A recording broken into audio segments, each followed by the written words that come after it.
Thank you so much for the sharing of the land acknowledgement. And I'm going to go right into an ancestral acknowledgement as, of course, invited into the space to share with community. I also walk in my own identity as a Black man and sharing about my journey today. That's why we are here.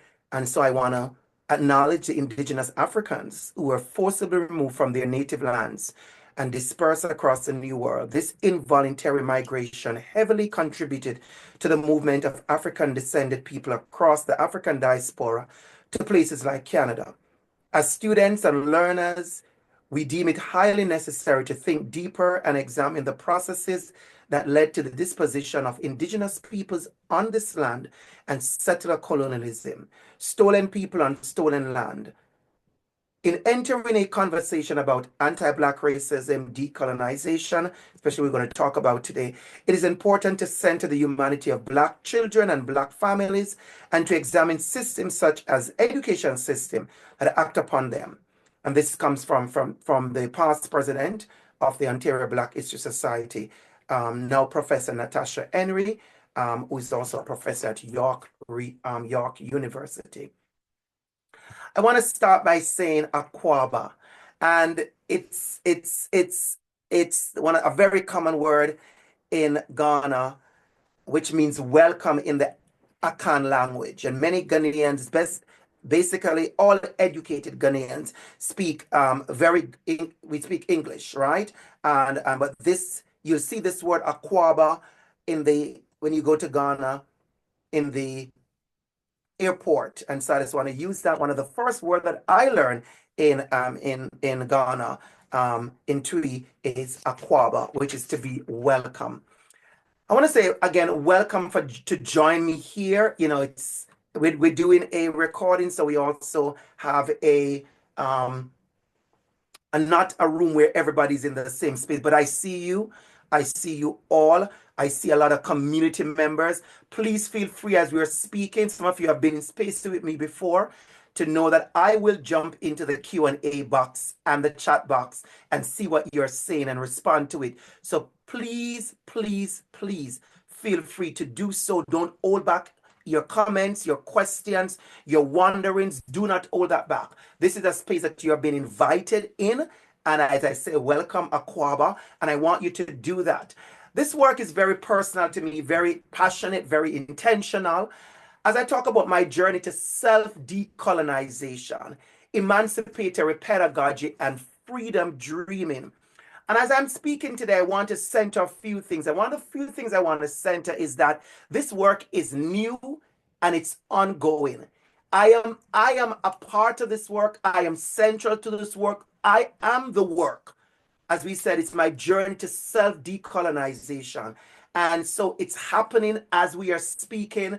It's happening as I'm traveling. It's happening on my journey. It's happening as I presented. I just came back from just this Sunday from the National Council for Black Studies. I was in Cincinnati, Ohio, a space with over 400 academic scholars, professors, faculty, community members talking about Blackness, a rich melanated space.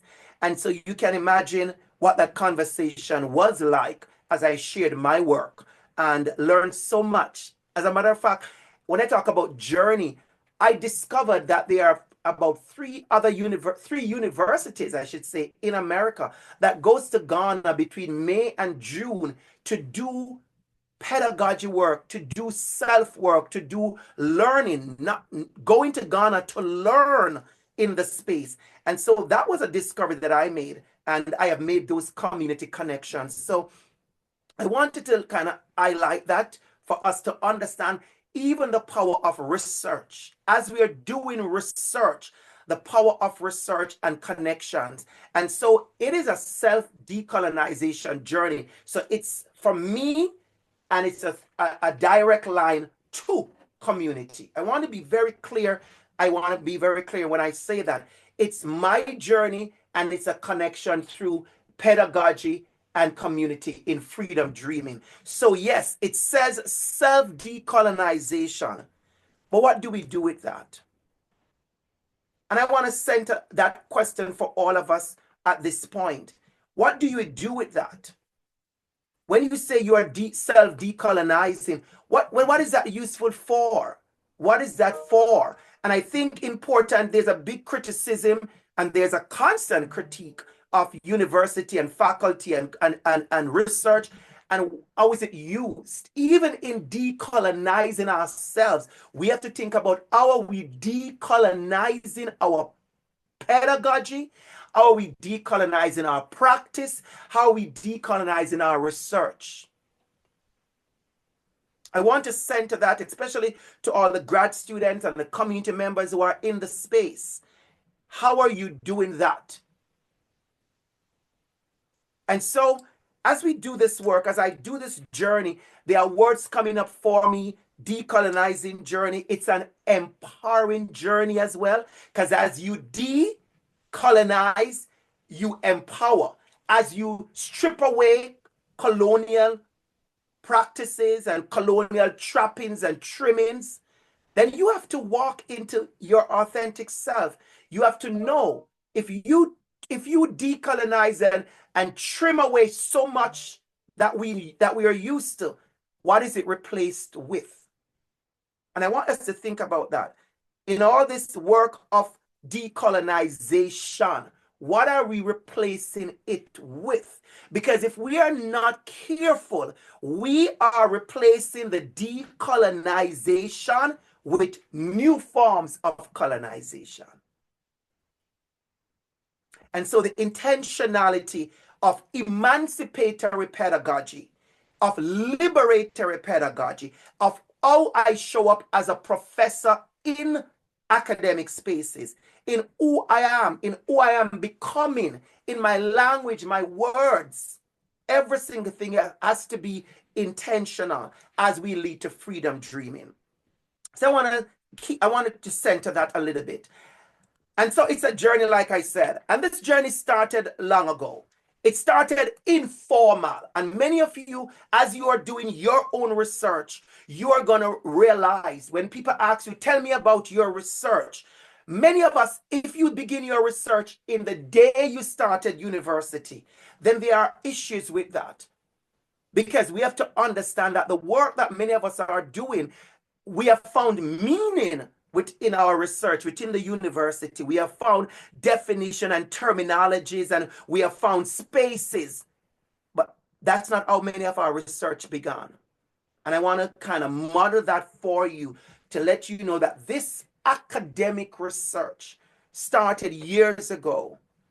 And it started with songs, actually. Growing up in Jamaica, listening to Bob Marley, and one of the favorite songs from his album Uprising, it says, emancipate yourselves from mental slavery.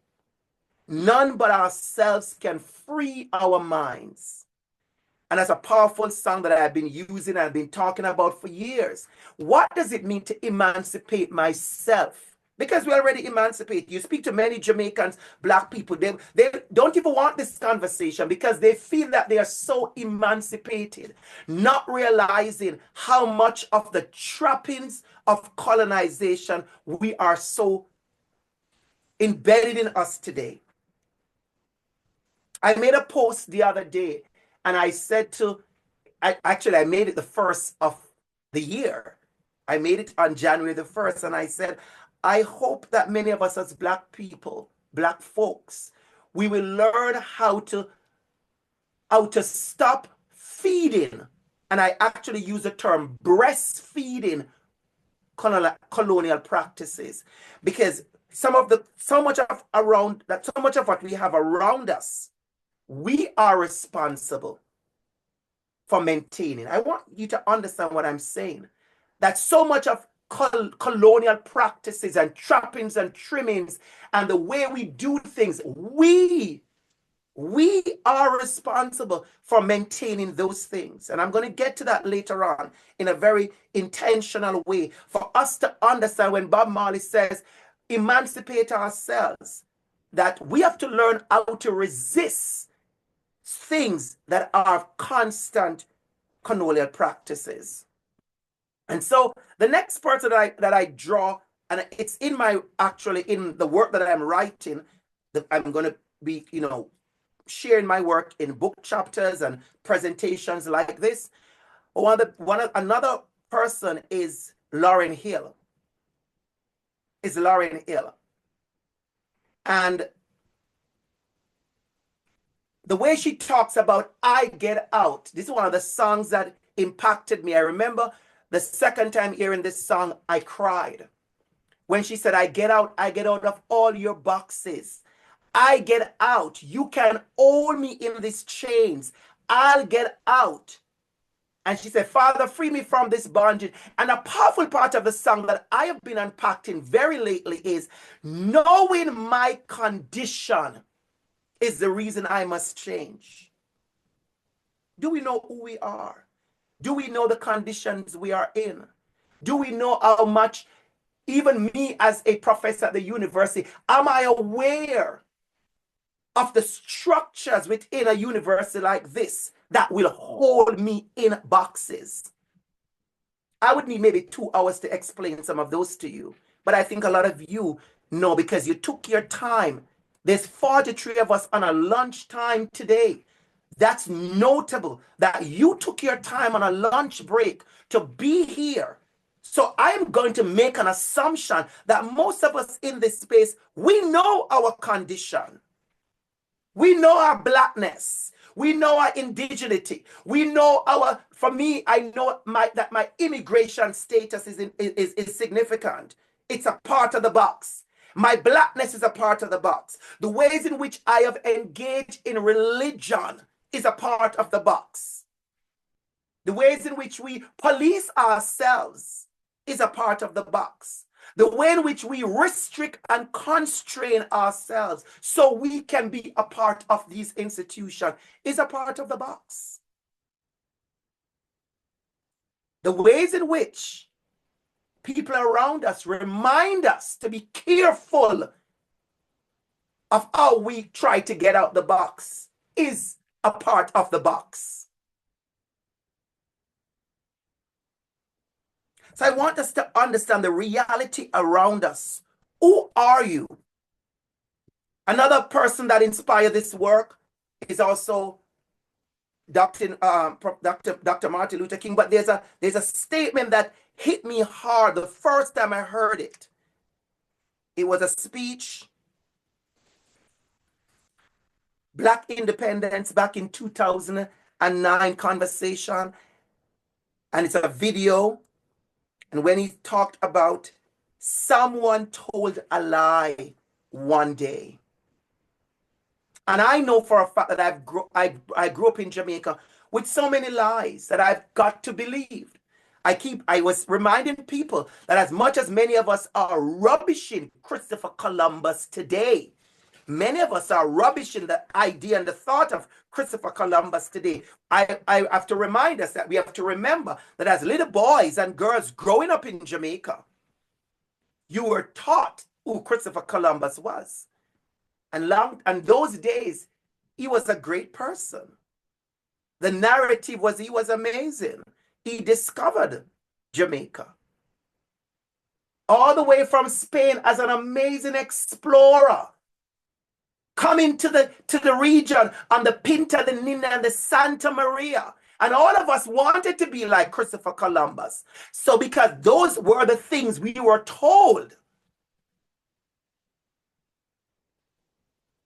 we gave a lot of credit and space and adulation to Christopher Columbus' arrival in 1494. What happened before that? Now we are learning. So I want us to be careful, and even in our work and our research and our pedagogy and our practice and our positionality, ask yourself, who are you centering? Which voices? I know you've heard this many times, but take a step back to really think about how were you taught? And if you are a faculty member here, how are you teaching? And whose voice is being centered? Many of us, we do a land acknowledgement. I saw this very funny thing online this morning. How do we do that? I hope you realize that the land acknowledgement has become a recital for many of us, and we just say it. And we only say it because if we don't say it, somebody's going to say something. Many of us, we don't care. Think about that. How are we centering? Which voices are we centering? And so I grew up in a space where Christopher Columbus was centered. We are now decentering him and rubbishing his work. But he was centered. What happened before 1494? The indigenous people, the genocide. We are very offended by using those words in many spaces. But there was a genocide when Christopher Columbus, the Spaniards came. The Arawaks were wiped out. Our indigenous people of Jamaica was wiped out. So we have to understand what these things look like, and of when slavery began, and how when we get independence. The other day, it just dawned on me that I was born less than 15 years after independence, 1974. Honestly, I'll be very honest with you. While I'm writing this work, it just dawned on me. What does that mean for someone like me? How much of that I'm still carrying? And of course, the trapping. But I want to go back before I go to another thing, and maybe one of the most important work that inspired my work. And it's also from Bettina Love. And I want you to read this with me very carefully. And this sums up the power of my journey to decolonization. This actually is the best quote that I can use to describe my journey right now. And that comes to us from Bettina Love. She said, this book is mattering. Powerful word, mattering. Surviving, resisting, thriving, healing, imagining, freedom, love, and joy, all elements of abolitionist work and teaching. It's not just the surviving and the resisting. You're going to see through my work, a lot of us, we have to understand the journey is not just about surviving and resisting. The journey, oh, I felt that, thank you, ancestors, is also about healing and thriving and freedom and love. And you're going to see that intentionally through my journey. You can take a picture, by the way, of any of my slides. You have permission to take a picture of any and all of my slides and share if you wish. So this really sums up my journey. I try to find other work, but this says it more than anything else. The imagination, the creativity, the refusal, the remembering, the vision thinking, the healing, the rebellious spirit, the boldness, the determination, the subversiveness. This is the journey that I have invited you to today. And so I want to take you way back to the books that I grew up on. I want to take you way back to a little black boy growing up in Kingston, Jamaica.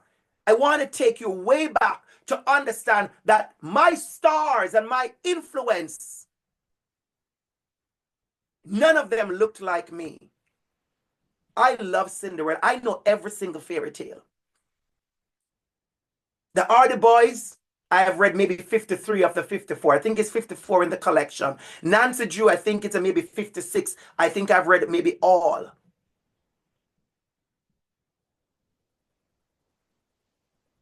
I want you to understand, on a Sunday afternoon on a movie, we watch Anne of Green Gables.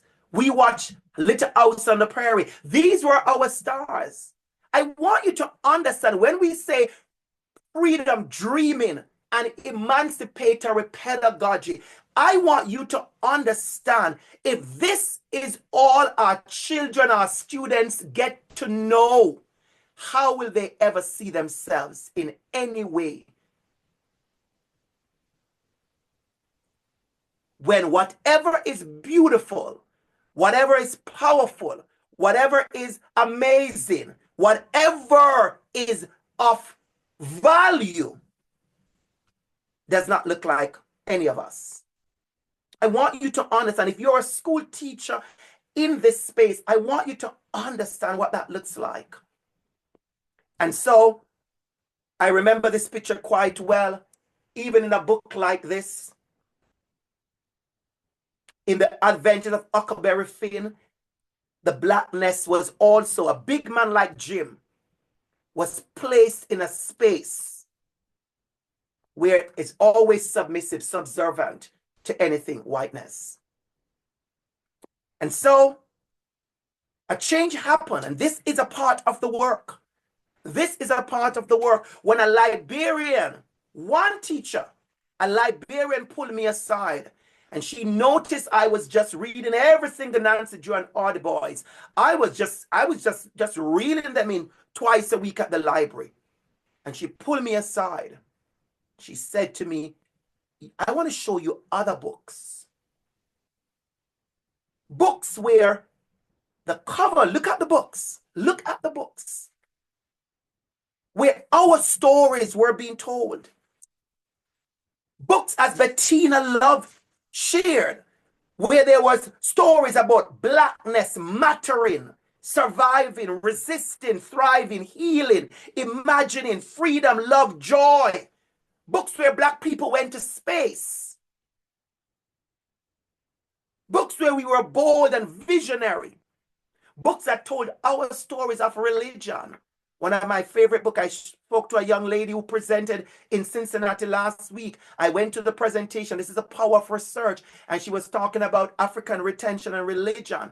And I said to her, you need to read this book, The Wine of Astonishment by Earl Lovelace, talking about the Shouter Baptist movement in Trinidad, where we understand that our ancestors who were dragged here, they came with stuff that kept them.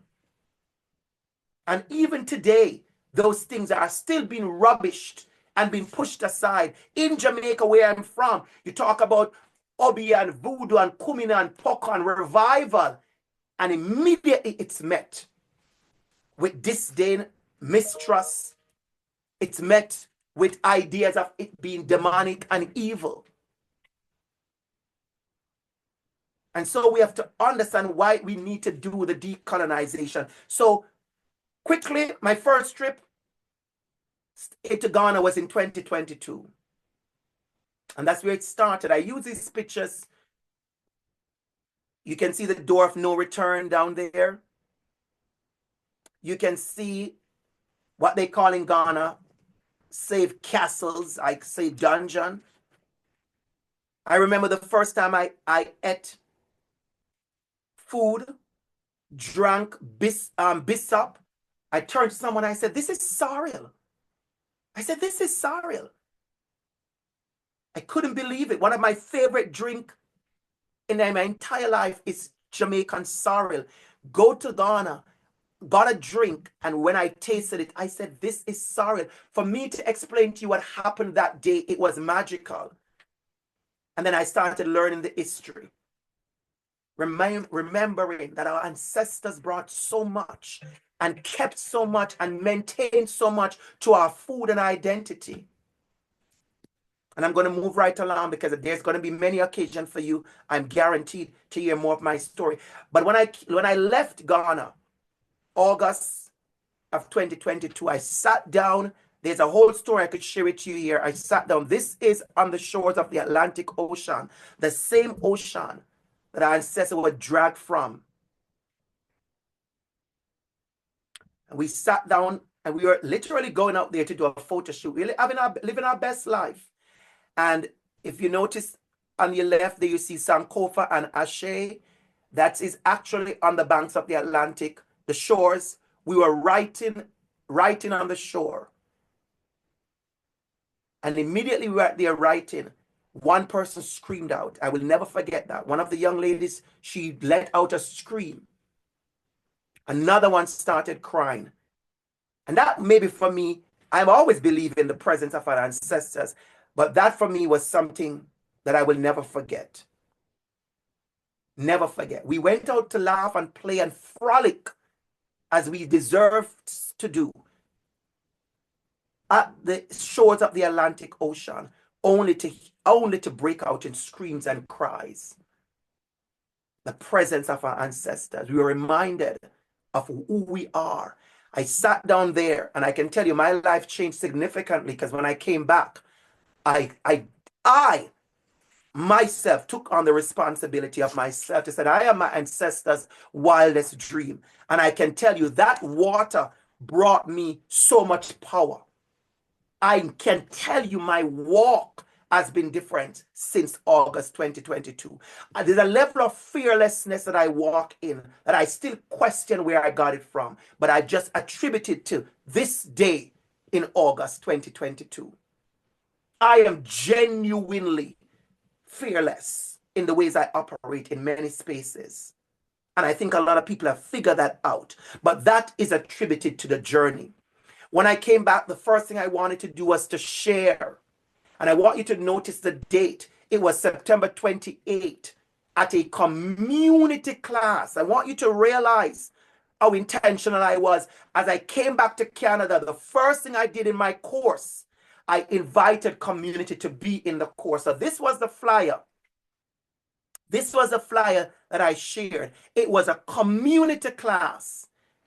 And the topic that day was going back, going forward, lessons from my journey to Ghana, identity, community, resilience, and Black joy. This is 2022. Before I start writing anything, I just wanted to share in community.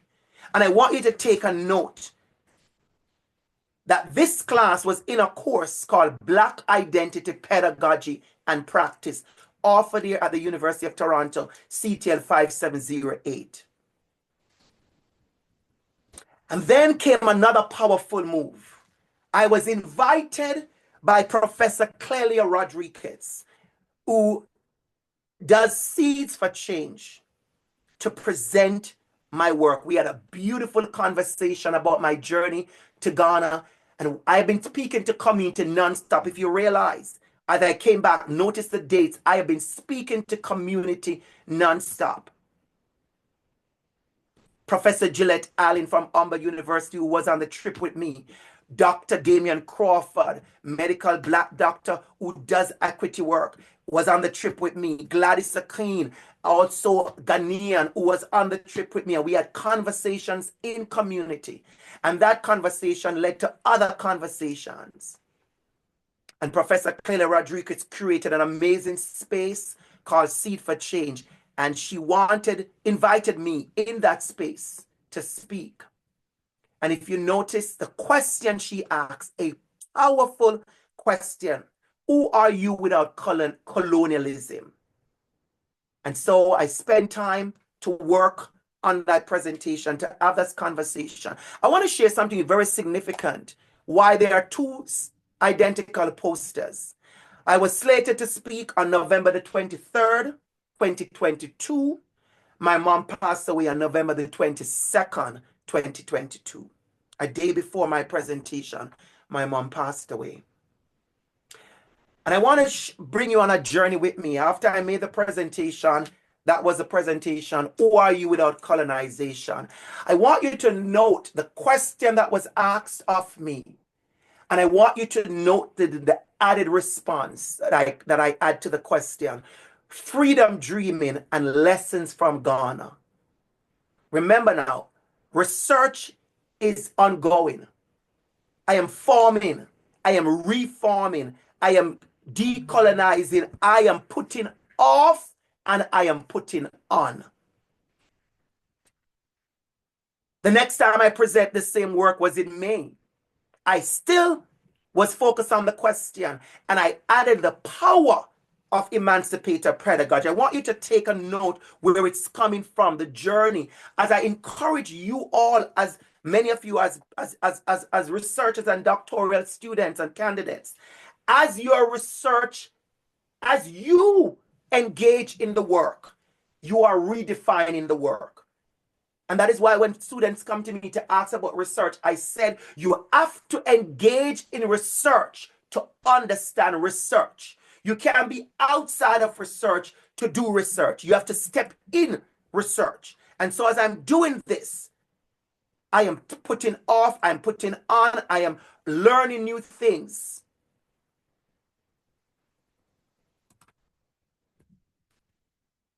And then I started to write. And I want you to know the writing started to form. And as I wrote, I wanted to be a part of the mastery work that Professor Kelly Rodriguez was doing with Professor Gabi. But my paper wasn't ready for this book at this time. And I'm sure it will be ready maybe for our next book or another invite.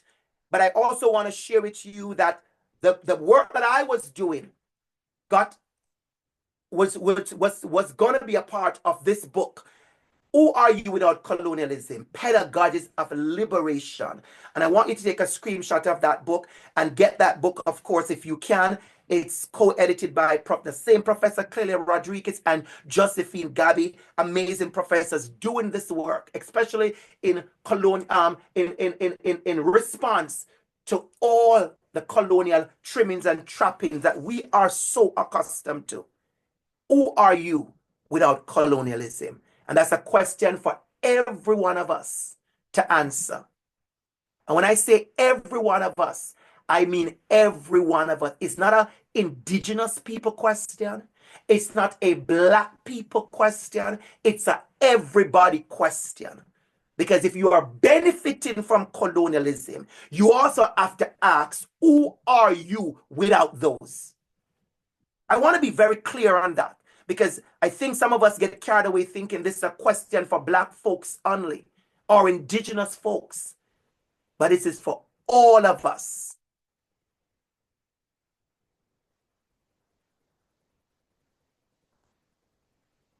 I see your question, it is Shani. Thank you so much. Thank you so much.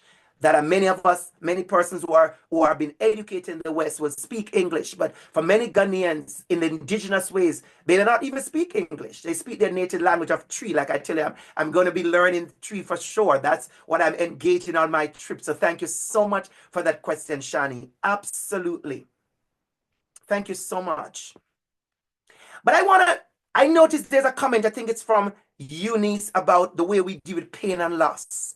And I want to share something with you because you're so right there. On my trip to 2023, I want to take a time for everyone to focus on the pictures.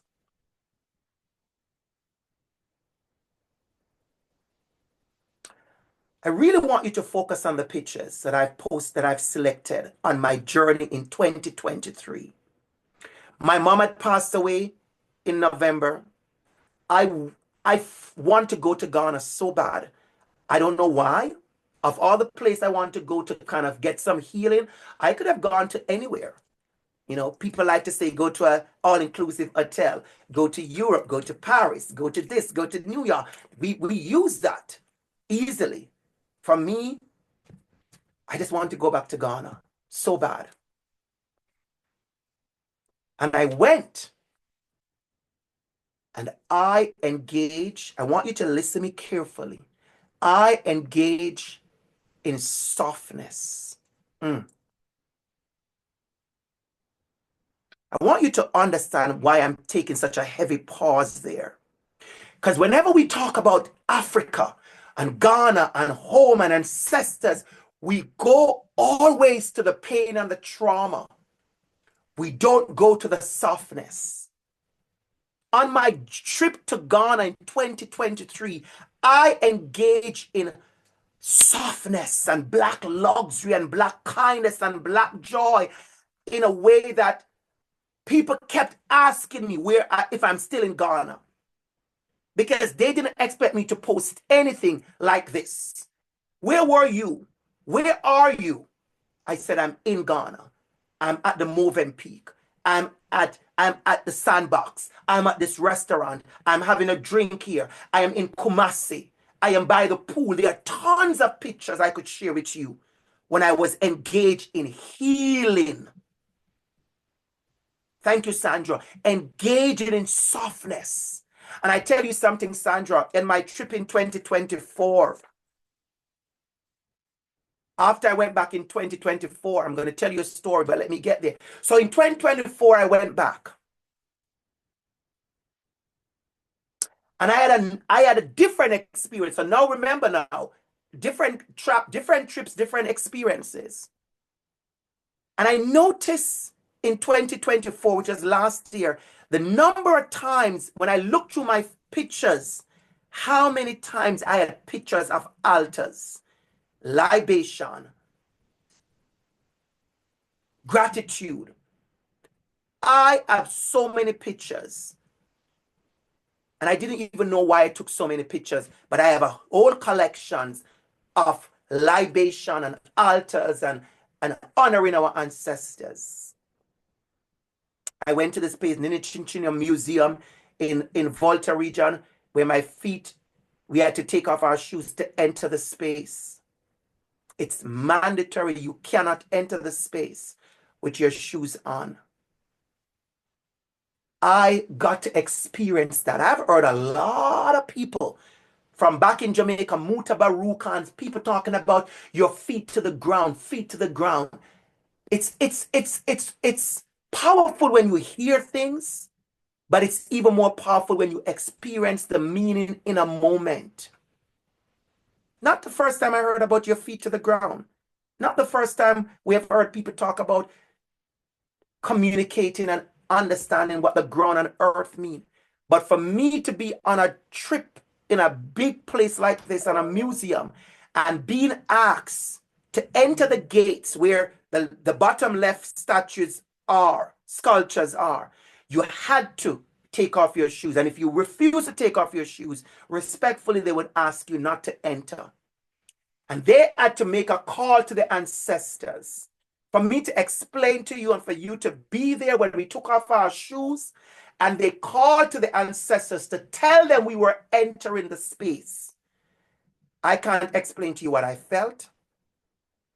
I've not had the word as yet. Alyssa, thank you. I have not found the words. I can tell you genuinely, I want to write it, but I don't have the words as yet. So when I go back this year, I'm going to revisit this place to maybe if I could now articulate it in a different mindset, because I felt every single thing. When he finished the calling and he said for us to enter the space, when I enter the space, I cannot explain to you how I felt. And so I'm on my journey. 2024, I spent time in the slave dungeons. I visited both dungeons. I spent time reading and learning. I have tons of pictures. And then I came back and I started working on my paper more, choosing a method, choosing autoethnographic, telling my story, positioning to embrace subjectivity, engage in critical self-reflexivity, speak rather than being spoken for, interrogate my power, and resist oppression. I want you to understand the intentionality behind the work.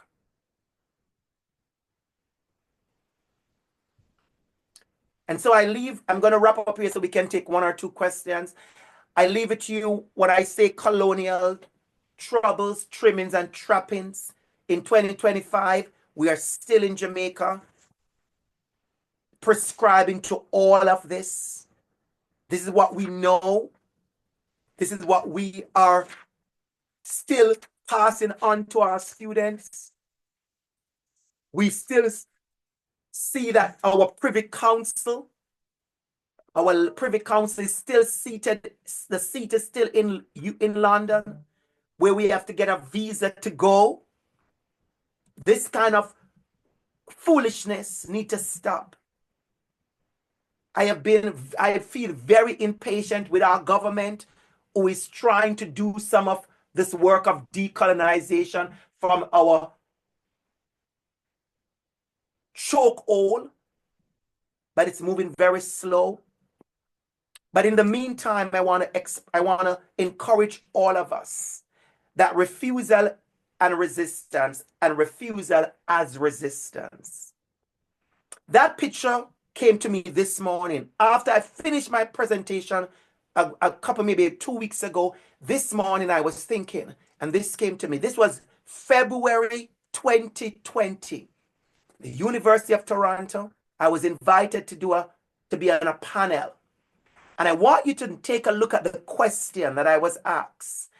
What has been the relationship between your identities and your journey within post-secondary environments, navigating space of leadership, employment, and learning environment?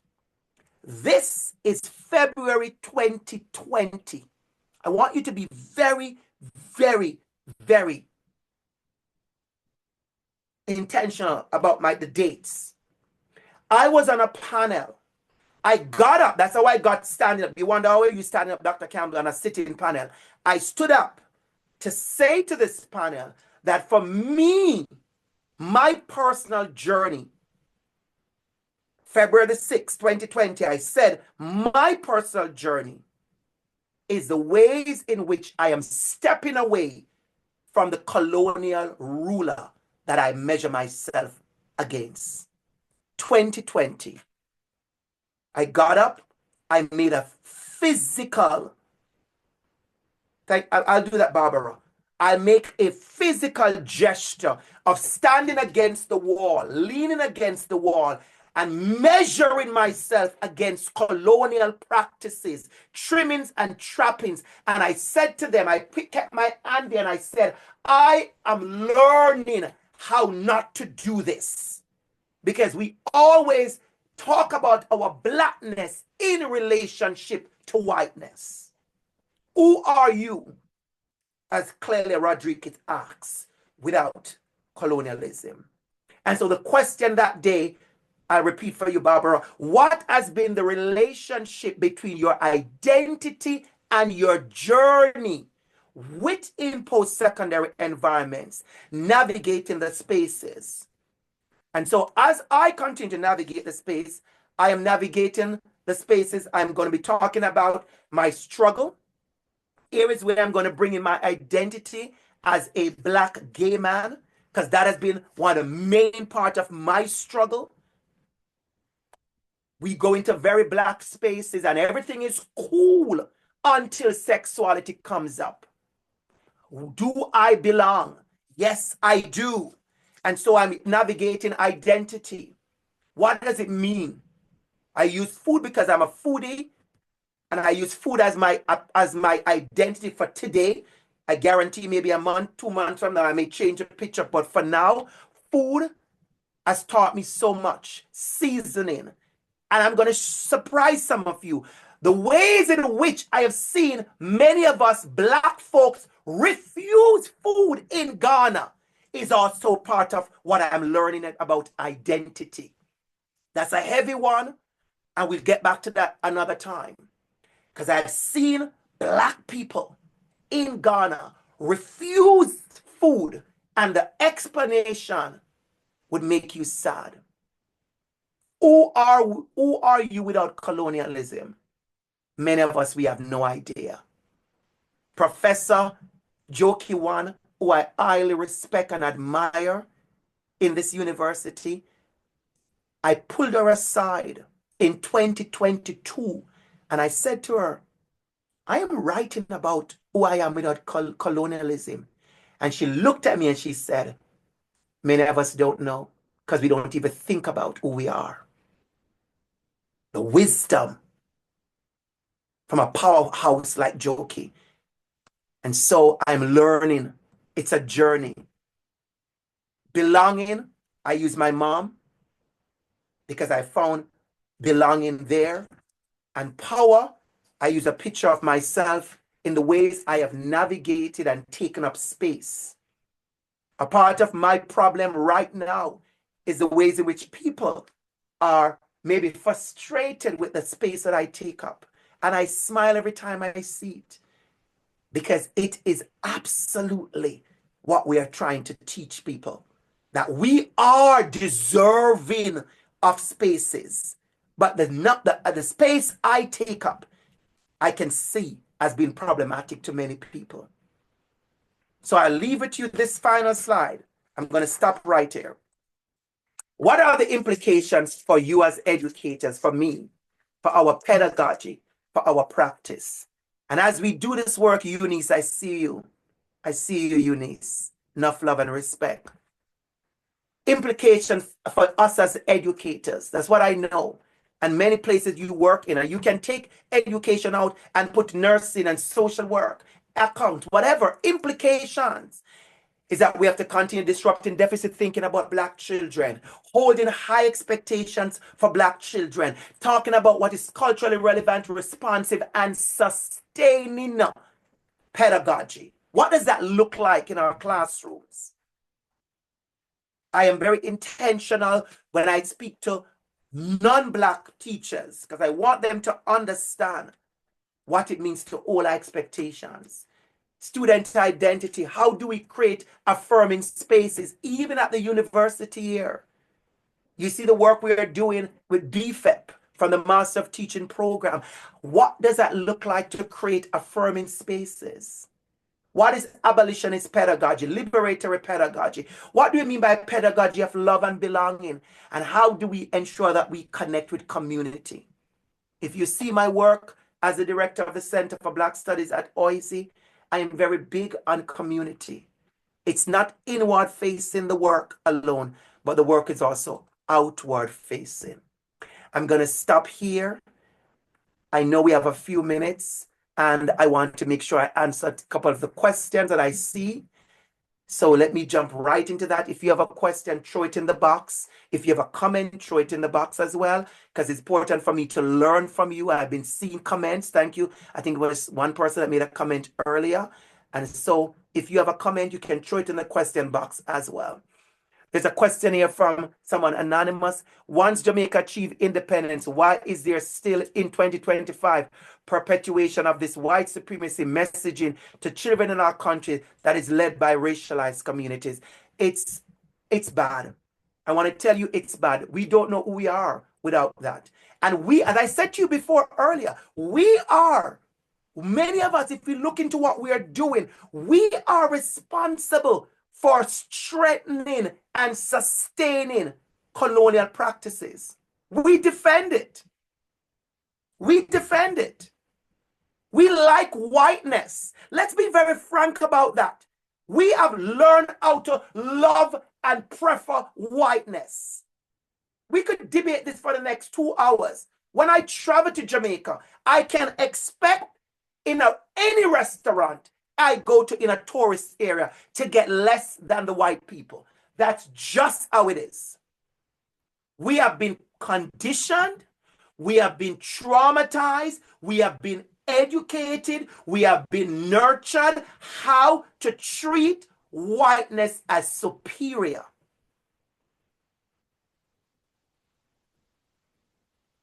We have been taught how whiteness is deserving. That is why my section of my book, or my chapter about softness, is going to be so major. Because we don't put blackness and softness in the same sentence. We don't put blackness and luxury in the same sentence. We don't put blackness and deserving in the same sentence. We have to learn how to decolonize ourselves, how to serve each other, how to prefer each other, how to respect and admire and to choose each other. Because we don't. I can tell you something very strong right now, and I'm going to tell you this.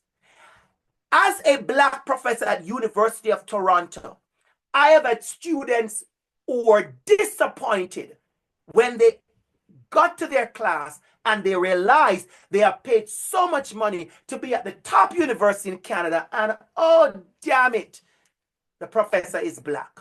Immediately, something has been lost. Something is less. And I dare say that questioning comes from Black students as well. Because we see whiteness as superior. So we have a lot of self-work to do. Now you understand the term self. We have a lot of self-work to do. I hope you notice nowhere in this presentation I called on any person who is colonial or white to work with me on myself. This is self-work that I am doing on myself. I want you to take note of that. So I'm not here to blame.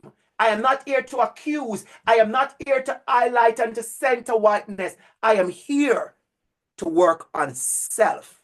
How do we do that? There's another question here. Thank you for moving to DR.ABC. I'm wondering how is your decolonial journey is progressing in relation to navigating colonial Christian teachings?